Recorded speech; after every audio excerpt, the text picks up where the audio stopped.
Hold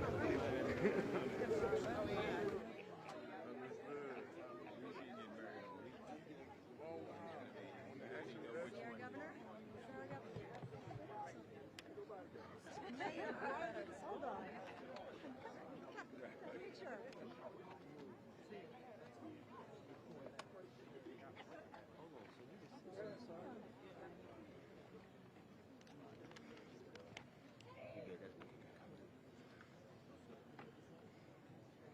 Good evening, everybody. Good evening. Good evening. Good evening. We just finished having some time. We're walking around our communities and walking with our partners like our fantastic mayor, Mayor Scott, who's actually from this area.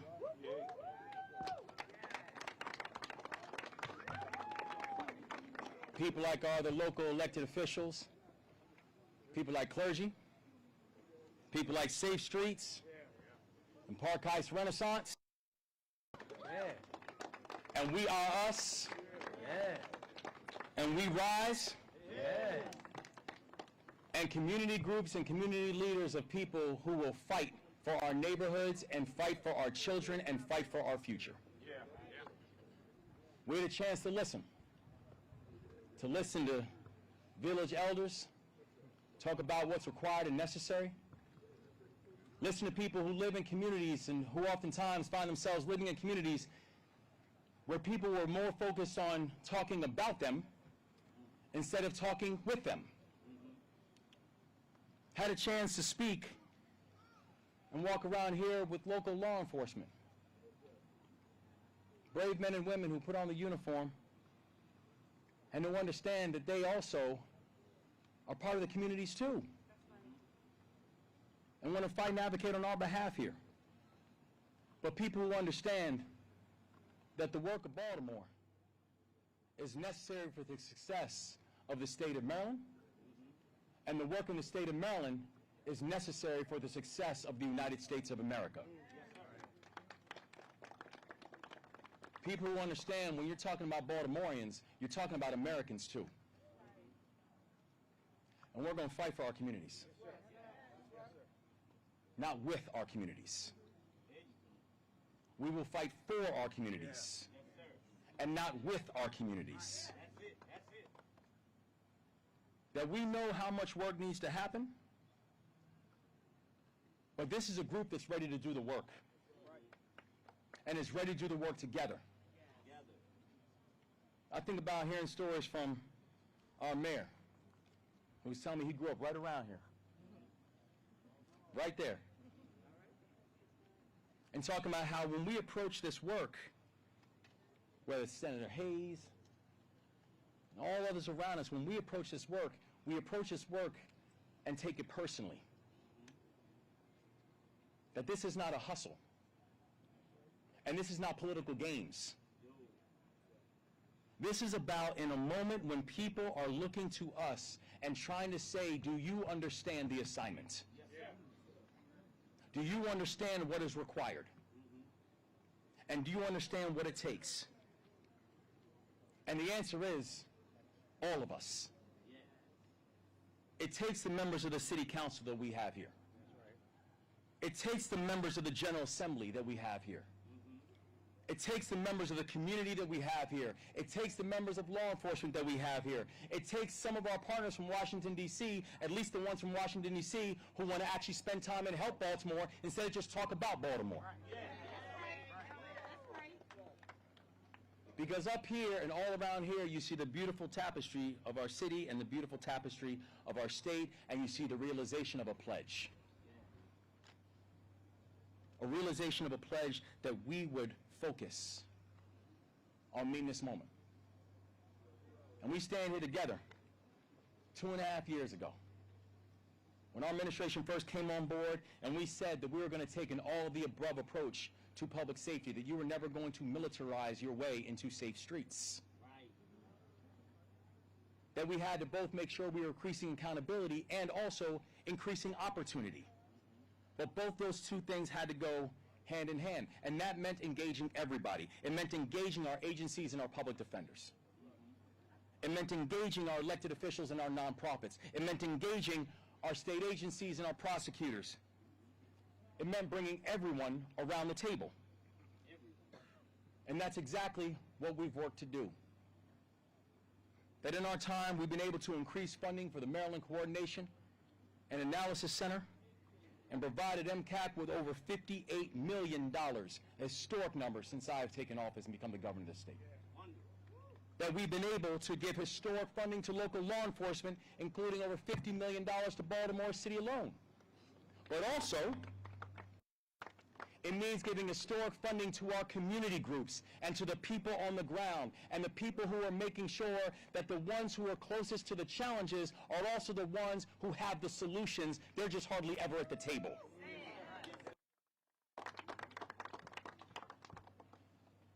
Investing in not just dealing with the problem after it happens, but preventing the problems from happening in the first place. And one thing that people have learned, we are not going to rest on our laurels. That we are proud of the progress that we've been able to make, that we are all very, very clear about how much work still needs to happen. Because also, and I want to say this loud and clear, if one person does not feel safe in their neighborhood, that is one too many. And we are going to do anything and everything in our ability to make sure that everybody, no matter where they call home, can say that my home is safe. My community is safe. My neighborhood is safe. My home is safe. We will stop at nothing to make sure that everybody in the state of Maryland feels that way. But we know to do that,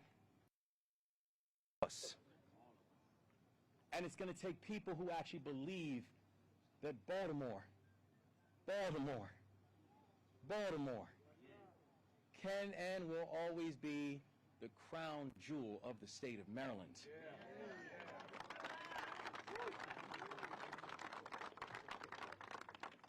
That we are the home of Thurgood Marshall.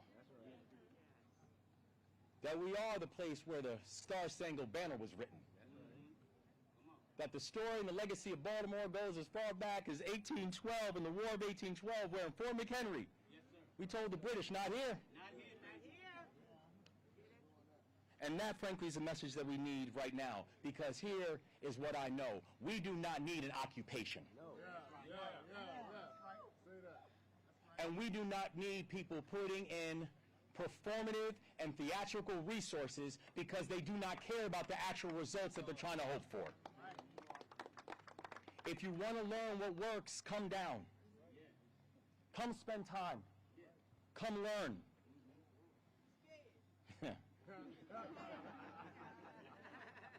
Come learn. And come learn that we're what we need. That we are the change we've been waiting for. And that progress is not impossible. Progress can happen, but it only happens when we choose to work together. And that's what today represents. We're always going to stand firm for Baltimore. Always. And like I said, we will work with anybody, but we will bow down to nobody. We're not built that way, y'all. We're going to fight for our people. We're going to fight for our communities. We're going to fight for our neighborhoods. And most importantly, we're going to fight for our children. And they will remember that when it was hard, that this group showed we were even tougher. I'm thankful for each and every one of you. And I'm thankful that I have a partner in the work like Mayor Scott.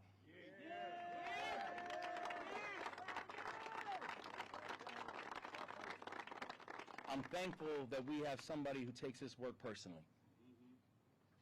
I'm thankful we have someone who stands tall. And I'm thankful we have somebody who never forgot where he came from. And so it is my honor to turn this microphone over to my friend and my partner in the work, your mayor, Mayor Brandon Scott.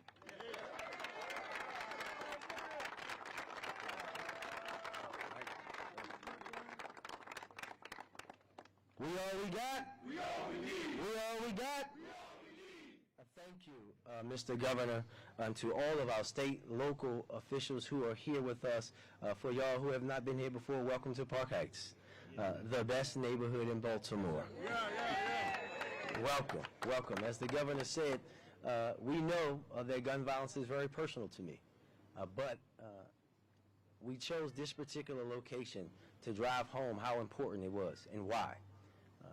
I grew up right there in a little house with a red awning. My aunt is already yelled at me for us waking her up from her sleep. She works late night shift. But this was my playground. This is where I hit my first jumper that you all know goes in all the time, especially the Safe Streets workers. This is where I caught my first touchdown, where I hit my first home run, even where I got my first kiss. Don't tell my wife. But it's also where I first saw someone get shot. And imagine being a young man and having to duck in those bushes alongside and not being able to make it back home. That's why I became a public servant. That's why I dedicated my life to Baltimore City. Because back then, no one cared about Park Heights. Back then, if it wasn't the third Saturday in May, we weren't getting anything. Those days are over. But those days are not just over for Park Heights. The days of us ignoring what is actually causing violence and not handling gun violence as the public health issue that it is are over. We said that we were going to reduce homicides by 15% from one year to the next. Some people laughed. Some people asked me every other day when we were going to hit 15. And then when we hit 20, it got quiet. And then when we hit 24, it got even more quiet. And now that Baltimore has the fewest amount of homicides through September the 5th on any day on record, is even more quiet.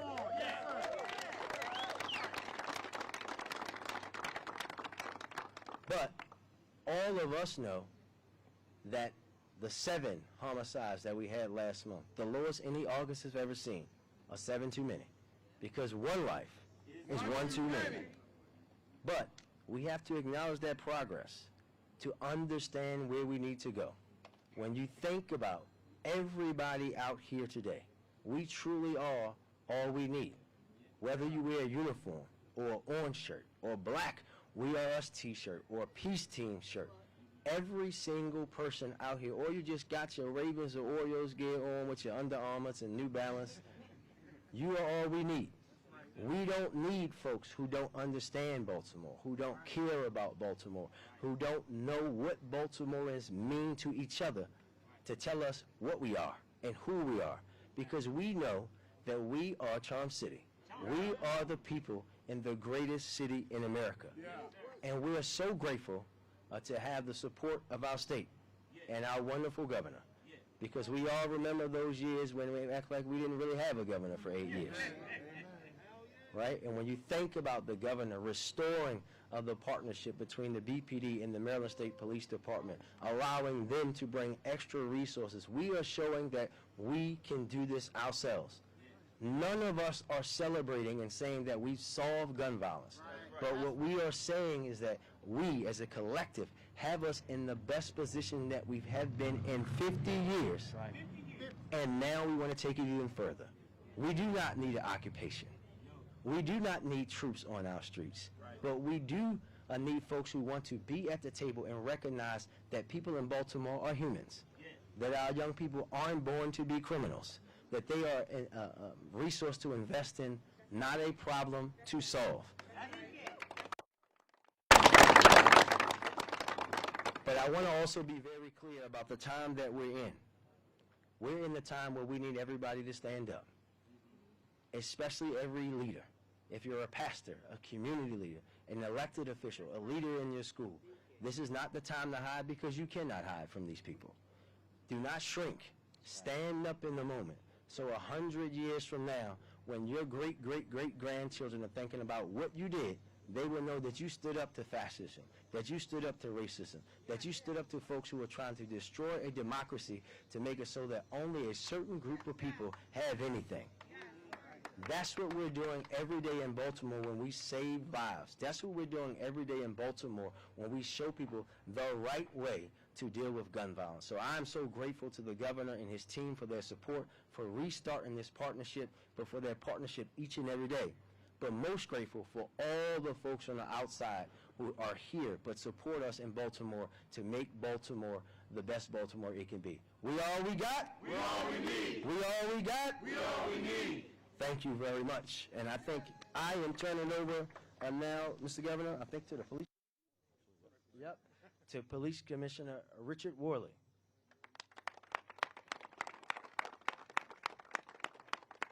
Thank you. I thought the police commissioner was a tough job, but I think following those two gentlemen is a little more tougher. So first of all, I want to thank Governor Moore, thank Senator Hayes for being here, thank you Mayor Scott, and most importantly our community members who are here with us today. We are here to highlight the partnership in driving down crime in Baltimore. The progress we've made is a result of hard work of the men and women of the Baltimore Police Department, along with the strength of our community and law enforcement partners. Together, we are saving lives and restoring hope in our neighborhoods. I want to recognize and thank Maryland State Police, Maryland Transportation Authority Police for their ongoing collaboration and support in helping us reduce violence in Baltimore. Adding additional resources to our neighborhoods is one important step towards creating safer communities and improving the quality of life in our city. This partnership builds on the work that's already led to significant reductions in homicides, non-fatal shootings, carjackings, robberies, auto theft, and just about every other crime category. This is about restoring proven partnership, one that for many years was critical in implementing BPD's work. At the same time, we continue to listen to our residents, respond to their concerns, and send a clear message that violence will not be tolerated. We know we have work to do, especially in communities like Park Heights. And we know enforcement alone is not enough, and it never has been and never will be. That's why our partners at Monty, We Are Us, ROCA, and most importantly, our community leaders are helping us rebuild trust and create a stronger Baltimore. Once again, I want to thank the members of the Baltimore Police Department, all our partners who stand here today, united in one message of the collaboration and commitment to making Baltimore safer. Thank you. At this time, I'll turn it over to my friend, Colonel Roland Butler of the Maryland State Police.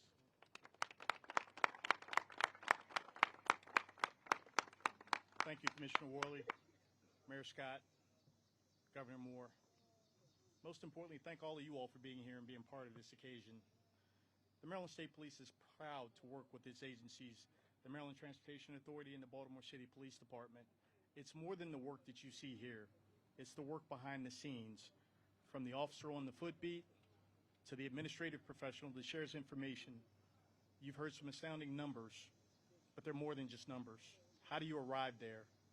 That's experience that's shared both ways, across the state and also from the results you have in the city back out to other parts. Baltimore is leading the way. The Maryland State Police is thankful to be part of the change that you've embarked upon. We intend to go out and provide the services that you need to feel safe and enhance the safety you already feel. Doesn't matter whether you're traveling around the state of Maryland, through the city of Baltimore, everyone has the right to feel safe, to feel secure, and we intend to do everything in our power to continue that. You will see no daylight between these departments. We intend to police effectively and constitutionally, protecting and respecting your rights as citizens of the state of Maryland. Thank you. I'd like to turn it over to Chief Joe Scott.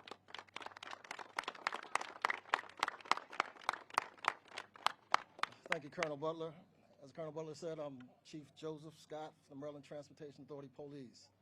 And for the governor, I just want to say, sir, I walked around earlier in the crowd, and the synergy that's in this crowd is phenomenal. It's phenomenal. I came here for a purpose to represent the Maryland Transportation Authority Police, and I am super proud of my agency. But to the mayor and to Commissioner Worley, let me say this. The historical numbers that you have been putting out these last 2 years is historic. And all I want to do is be a part of it. To the men and women of the Baltimore City Police Department, none of this happens without you. Your work, your commitment, your dedication, even when no one else is looking. I thank you for your dedication. And what the Maryland Transportation Authority Police will bring is a partnership.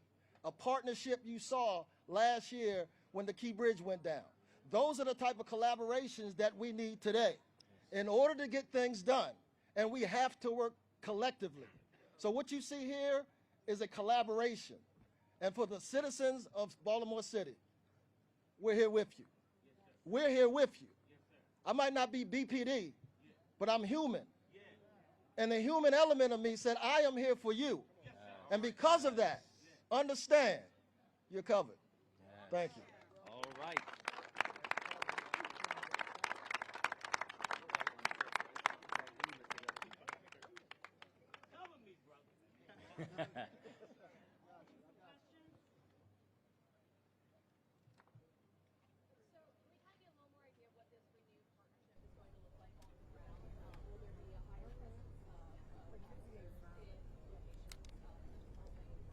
Yeah, it's just going to mean continued collaboration.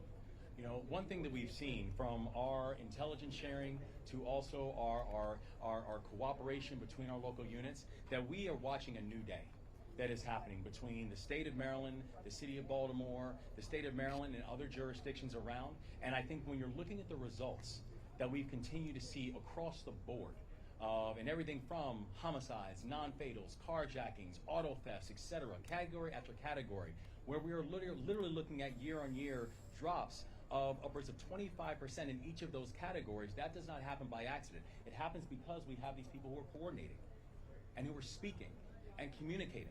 And so the thing that we are going to continue to see is that while we are encouraged by the progress we've seen thus far, we're very clear now. We know what works. We know what investments that we want to make to continue having that progress show itself. And we know there's still more work to do. So this is just a continued reminder to the people of our communities that we are not fighting with them. We're fighting for them. And we're going to make sure that on behalf of the people of Baltimore and on behalf of the people of the state of Maryland, we are focused on making sure we're meeting this moment. Governor Moore, hello. Hi, sorry. Hi, Pam. Can you talk a little bit about how this event came together and what your goal was in coming out here and bringing all these people together publicly? Well, I mean, we have events where we do walks together. So this is something that's been a cadence that we have developed, you know, for the past 2.5 years since our administration came on board. You know, we were very clear from Jump Street that in order to have a thriving state, that the state's largest city needed to thrive. And we were also very clear that the partnership that, frankly, the mayor and the people of Baltimore deserved, that was not there before. And so we knew that we were going to focus on renewing it, that we believe in being boots on ground and being able to actually talk to people and be able to hear about what people's fears, apprehensions, hopes, and dreams are. And so we just decided that we would just have another continuation of the work that we're doing together on the ground for this walk, and just decided to make it happen now. How much of this was inspired by the president's continued remarks against Baltimore? Nothing we are doing is inspired by the president. The president does not inspire us.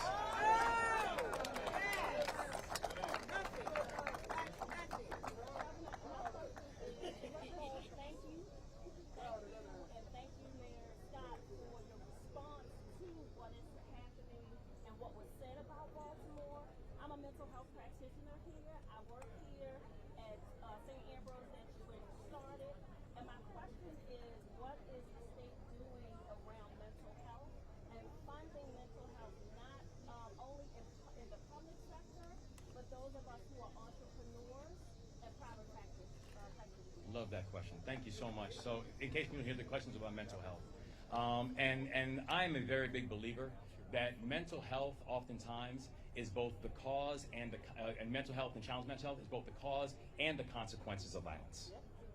Both the cause and the consequence. And so we both have to make sure we're addressing mental health early to be able to support those before they enter into mental health crises, and also once people are in mental health crises, make sure there is a measure of rehabilitation that can bring them back. It's not lost on any of us, particularly those in law enforcement, particularly those or at our Department of Corrections, that the largest mental health provider that we have in the state of Maryland are our prisons. It's the largest mental health provider that we have. And so our ability to make sure we're making those proper investments, that we have now invested over $1 billion into mental health supports inside of the state of Maryland, because we believe that in order to actually address both the cause and the consequences of a lot of the violence, it means being able to address the mental health challenges that people are facing. Because listen, life is hard on folks. Life is tough. And we're seeing, especially right now, with some of these policies that we got from Washington, D.C., we're watching the prices of everything go up, from energy to food to the clothes we're wearing. We're watching how Maryland has now had more federal workers fired than any state in this entire country. This Trump-Vance administration has now fired over 12,000 federal workers. That we're watching federal supports that were supposed to come on board to include $30 million that was supposed to go towards gun violence and violence prevention programs now being slashed. Like, it is hard on people. And frankly, it's hard on people whose life has already been hard on them. And so we've got to make sure that we see them and invest in them and invest in the entrepreneurs and the social support networks that are making sure that people are going to be okay inside this moment. Governor Moore. You say, we don't need occupation on our streets, Yeah. but there are still some people in Baltimore and Maryland who think National Guard troops are the answer. Do you have a message for those people? Yeah, I mean, my message is for people who feel unsafe inside their neighborhoods, that there's nothing we won't do to be able to support you and help you. And it's the reason that we're all standing together. And we know what works. And I know what doesn't. I take a very real sense of pride that I am the Commander-in-Chief of the Maryland National Guard. That the Maryland National Guard moves on the orders and on the instructions of the Commander-in-Chief. And the reason that I take that so personally is both because I respect these men and women deeply. These citizen soldiers who in many cases, these are people who have other jobs. These are people who live in communities. These are people who have families. And we're asking them to go and deploy to do things that are performative? That is so deeply disrespectful to them. It's so deeply disrespectful to the American taxpayer when we know that the mobilization of the National Guard that's taking place right now is literally costing over $1 billion a day. Your money, taxpayer dollars, so you can have National Guardsmen picking up trash and raking mulch. And I know this is someone who's actually worn the uniform of this country, as someone who's deployed overseas, as someone who's had to say goodbye to my family, as someone who was willing to risk it all and give my life if necessary because I trusted the orders of the Commander-in-Chief, because I trusted the orders of the people who were telling me that I needed to go do what I was about to do. And so I take it way too seriously to think that we should be doing performative and theatrical actions, that we actually believe in making sure that our people are safe and making sure that our neighborhoods are safe. And we are willing to do the work to make that happen and not to do something that is purely theatrical and politically motivated and serving as a distraction to the fact that your economic policies are not working. Governor Moore, based on what we are seeing in D.C. with the National Guard that has been there, and I know you've said that, you know, you think it's political theater and that there is no data to prove that the National Guard helping, you know, picking up trash is really doing anything. How do you argue that violent crime has dropped in D.C. 42% since the federal surge has been in the district with the National Guard there, and law enforcement experts will say that having an additional law enforcement presence there does deter crime?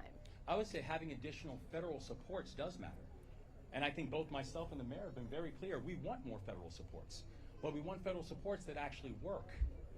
The fact is, you know, if you look at the president's proposed budget, the president's proposed budget actually cut funding for the FBI and the ATF and their bureaus. That the budget that we have actually cut $30 million for violence prevention programs. That if the president were serious about being able to make sure that our communities are safe, you would do things like banning ghost guns and getting these untraceable guns and these illegal guns out of our neighborhoods and out of our communities. That you would focus on things like Glock switches, because you have these weapons, these Glocks, that essentially now are turning into automatic weapons. But that takes a level of seriousness that we're not getting from the White House. And the truth is that, and again, if they want to talk about, you know, what's happened, show me a single piece of data. How many arrests have the National Guard made? How many illegal guns have the National Guard taken off the streets? Right? The answer is 0. So do not tell me it's the National Guard that is causing something when you have no data to back up that that's the case. Last question. I have a question. Are we putting any extra resources from now on toward public safety to get the crime rate lower than the 50-year homicide level? Yeah, we're continually looking at the research that we have on board and making sure that they are targeted and smart. You know, I think we all have been very clear and have said there is nothing that we will not do to to make sure that the people of our communities and our neighborhoods are safe. There's nothing that we won't do to make sure that our children are safe. And so one of the beauties of this collaboration, one of the beauties of the fact that we're actually working together, is the fact that there is essentially a daily pressure testing of what resources are required, what resources are necessary, where should we be putting those resources, and making sure that we can move quickly and smartly to be able to address those needs. So that is going to continue being an ongoing conversation between the state of Maryland and the city of Baltimore. Okay, thank you all very much. Thank you all.